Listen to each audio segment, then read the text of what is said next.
नमस्कार. MPSC आणि UPSCच्या तयारीसाठी एक खूप महत्त्वाचा विषय वॅन डर वॉल्स समीकरण. आज आपण हाच विषय एकदम सोप्या भाषेत समजून घेणार आहोत. आपण सगळ्यांनी आदर्श वायू नियम म्हणजेच आयडियल गॅस लॉ शिकलोय. तो सोपा आहे, पण तो चुकीचा आहे. हो, चुकीचा. का? चला थेट याच प्रश्नापासून सुरुवात करूया. तर बघा, आदर्श वायुनियम म्हणजे आपलं ते PV बरोबर NRT हे ना दोन मोठ्या गृहीतकांवर उभा आहे.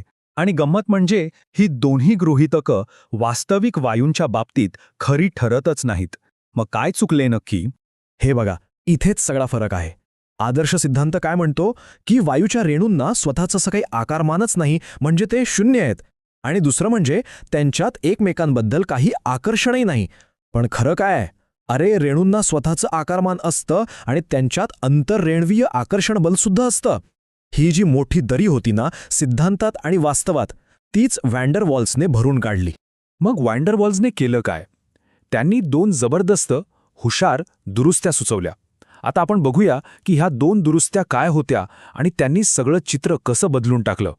पहिली सुधारणा होती ती म्हणजे प्रेशर करेक्शन, म्हणजे दाबातील सुधारणा. आणि ही लक्षात ठेवायला एक सोपी ट्रिक आहे. ए म्हणजे अट्रॅक्शन, म्हणजेच आकर्षण. रेणूंमध्ये जे एकमेकांना खेचण्याची शक्ती असते ना, तेच हे आकर्षण. आणि याचमुळे वास्तविक वायूचा दाब आदर्श वायूच्या तुलनेत कमी भरतो. आता दुसरी सुधारणा ती होती आकारमानासाठी, म्हणजे व्हॉल्यूम करेक्शन.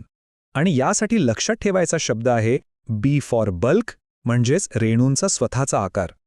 आदर्श वायू नियमाने काय केलं होतं? त्यांनी रेणूंच्या आकाराकडे पूर्णपणे दुर्लक्ष केलं होतं. पण वॅन डर वॉल्सने ते दुरुस्त केलं. ओके, तर आता आपल्याकडे ए आहे आकर्षणासाठी आणि बी आहे आकारमानासाठी. या दोन सुधारणांमुळे मूळ समीकरण कसं बदलतं आणि त्यामुळे वायूंच्या वागणुकीबद्दलची आपली समज किती अचूक होते, चला तेच पाहूया. आणि हे आहे ते प्रसिद्ध वॅन डर वॉल्स समीकरण. जरा नीट बघा. P + AN²/V², V - NB = nRT. आता हे किचकट वाटू शकतं, पण सोपं आहे.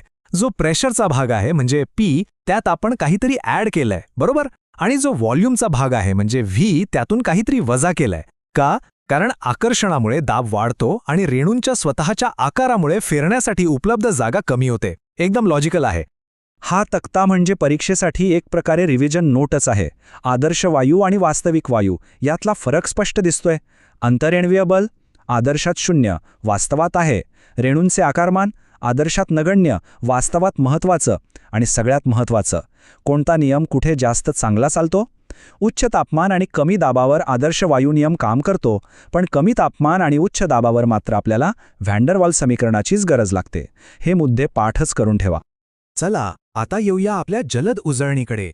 परीक्षेसाठी हे हाय यील्ड फॅक्ट्स आहेत, म्हणजे हे मुद्दे माहीत असायलाच हवेत. सगळ्यात आधी या वॅन डर वॉल्स स्थिरांकांची एकके म्हणजे युनिट्स. Aचं युनिट आहे ATM L² mol⁻² आणि Bचं आहे L mol⁻1. हे पाठांतरच करावं लागेल कारण MCQ मध्ये हमखास यावर प्रश्न येतो. जला ही गोंधळ नको. आता ए बद्दल एक इंटरेस्टिंग गोष्ट. हे फक्त एक अक्षर किंवा स्थिरांक नाहीये. ज्या वायूसाठी ए ची व्हॅल्यू जास्त असते ना, त्या वायूला द्रवरूप करणं खूप सोपं जातं. म्हणजे ए आपल्याला सांगतो की कोणता वायू किती सहज लिक्विफाय होऊ शकतो.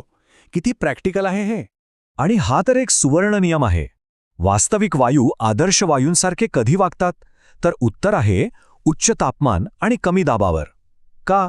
कारण अशावेळी रेणू इतके लांब लांब असतात की त्यांच्यातला आकर्षण आणि त्यांचा स्वतःचा आकार जवळजवळ शून्यच वाटतो.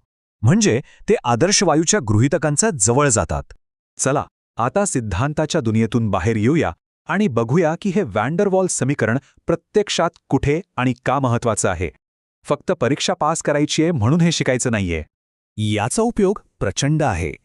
वातावरणीय भौतिकशास्त्र म्हणजे वेगवेगळ्या उंचीवर वायू कसे वागतात हे समजून घेण्यासाठी.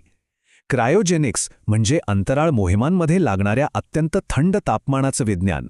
आणि सगळ्यात सोपं उदाहरण, आपल्या घरातलं CNG आणि LPG. हे वायू सिलेंडरमध्ये द्रवरूपात कसे भरले जातात, यामागे वॅन डर वॉल्स समीकरणाचीच मूळ संकल्पना आहे. तर या सगळ्या विश्लेषणातून एक गोष्ट स्पष्ट होते. विज्ञान हे नेहमी स्वतःलाच आवाहन देत, स्वतःलाच सुधारत पुढे जात असतं.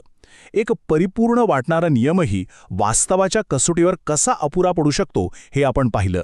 आणि मग हा प्रश्न पडतोच की विज्ञानात अजून अशी कोणती परिपूर्ण मॉडेल आहेत ज्यांच्यामागे एक जास्त गुंतागुंतीचं लपलेलं वास्तव असू शकतं. विचार करायला लावणारा प्रश्न आहे, नाही का?